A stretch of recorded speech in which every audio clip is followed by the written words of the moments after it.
Haveri ticket ನಿರ್ಣಯ ಮಾಡಿದ್ದು ವಿಜಯೇಂದ್ರ ಅಲ್ಲ, ಪಕ್ಷದ ವರಿಷ್ಠರು. ಬೊಮ್ಮಾಯಿ ಅವರನ್ನ ಕಣಕ್ಕೆ ಇಳಿಸಿದ್ದಾರೆ. ಕಲಬುರಗಿಯಲ್ಲಿ ಬಿಜೆಪಿ ರಾಜ್ಯಾಧ್ಯಕ್ಷ ವಿಜಯೇಂದ್ರ ಈ ಹೇಳಿಕೆಯನ್ನ ಕೊಟ್ಟಿದ್ದಾರೆ. ಹಾವೇರಿಯಲ್ಲಿ ಟಿಕೆಟ್ ಅನ್ನ ಯಾರಿಗೆ ಕೊಡಬೇಕು ಅನ್ನುವಂಥದ್ದನ್ನ ನಿರ್ಧಾರ ಮಾಡಿರೋದು ಬೊಮ್ಮಾಯಿ ಅವರಿಗೆ. ಅಲ್ಲಿ ಟಿಕೆಟ್ ಅನ್ನ ಘೋಷಣೆ ಮಾಡಿರೋದು ಅದು ಹೈಕಮಾಂಡ್ನ ನಿರ್ಧಾರ. ಈಶ್ವರಪ್ಪ ಮನವೊಲಿಸುವಂತಹ ಯತ್ನವನ್ನ ವರಿಷ್ಠರು ಮಾಡ್ತಾರೆ ಅಂತ ಹೇಳಿದ್ದಾರೆ ಬಿವೈ ವಿಜಯೇಂದ್ರ ಅವರು.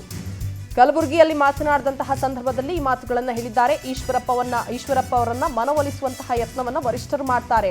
ಈಶ್ವರಪ್ಪನವರು ಹಿರಿಯರು, ಅವರಿಗೆ ಮನವಿಯನ್ನ ಮಾಡ್ತೀವಿ. ಶೆಟ್ಟರ್ ಅವರ ಬಗ್ಗೆಯೂ ಕೂಡ ಹೈಕಮಾಂಡ್ ತೀರ್ಮಾನ ಮಾಡುತ್ತೆ. ಇನ್ನೆರಡು ದಿನದಲ್ಲಿ ಎಲ್ಲವೂ ಸರಿ ಹೋಗುವ ವಿಶ್ವಾಸ ಇದೆ. ಕಲಬುರಗಿಯಲ್ಲಿ ಬಿಜೆಪಿ ರಾಜ್ಯಾಧ್ಯಕ್ಷ ವಿಜಯೇಂದ್ರ ಹೇಳಿಕೆ ಕೊಟ್ಟಿದ್ದಾರೆ.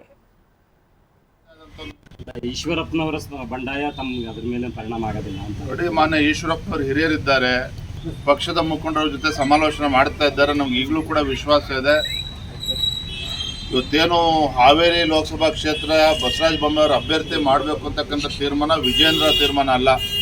ಹಾವೇರಿ ಲೋಕಸಭಾ ಕ್ಷೇತ್ರ ಇರ್ಬೋದು, ರಾಜ್ಯದ ಯಾವುದೇ 28 ಕ್ಷೇತ್ರಗಳಲ್ಲಿ ಯಾರು ಅಭ್ಯರ್ಥಿ ಆಗಬೇಕು ಅಂತಕ್ಕಂಥದ್ದನ್ನ ಕೇಂದ್ರದ ಪಾರ್ಲಿಮೆಂಟರಿ ಬೋರ್ಡ್, ಚುನಾವಣೆಯ ನಮ್ಮ ಎಲೆಕ್ಷನ್ ಕಮಿಟಿ ಏನಿದೆ ಪ್ರಧಾನಮಂತ್ರಿಗಳ ನೇತೃತ್ವದಲ್ಲಿ ಆ ಕಮಿಟಿ ತೀರ್ಮಾನ ಮಾಡ್ತಕ್ಕಂಥದ್ದು. ವಿಜೇಂದ್ರ ಅಥವಾ ರಾಜ್ಯದ ಅಧ್ಯಕ್ಷ ತೀರ್ಮಾನ ಅಲ್ಲ. ಹಾಗಾಗಿ ಮಾನ್ಯ ಈಶ್ವರಪ್ಪನವ್ರ ಹಿರಿಯರನ್ನು ಈಗಲೂ ಕೂಡ ಮನವಿಯನ್ನು ಮಾಡ್ತಾ ಇದ್ದೇನೆ.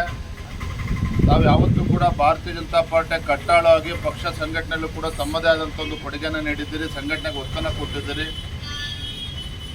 ಪಕ್ಷದ ತೀರ್ಮಾನವನ್ನು ಒಪ್ಪಿಕೊಂಡು ಗೌರವಿಸಿ ತಮ್ಮ ಏನು ನಿರ್ಧಾರವನ್ನು ಕೈಗೊಂಡಿದ್ದಾರೆ ಅದರಿಂದ ಹಿಂದೆ ಸರಿಬೇಕು ಅಂತೇಳಿ ನಾನು ತಮ್ಮ ಮೂಲಕ ನಾನು ಅವರಿಗೆ ರಾಜ್ಯದ ಅಧ್ಯಕ್ಷನಾಗಿ ವಿನಮ್ರವಾಗಿ ವಿನಂತಿಯನ್ನು ಮಾಡ್ತಾ ಇದ್ದೇನೆ. ಅಲ್ಲ, ಈಶ್ವರಪ್ಪನವರ ಬಂಡಾಯ ತಮ್ಗೆ ಅದ್ರ ಮೇಲೆ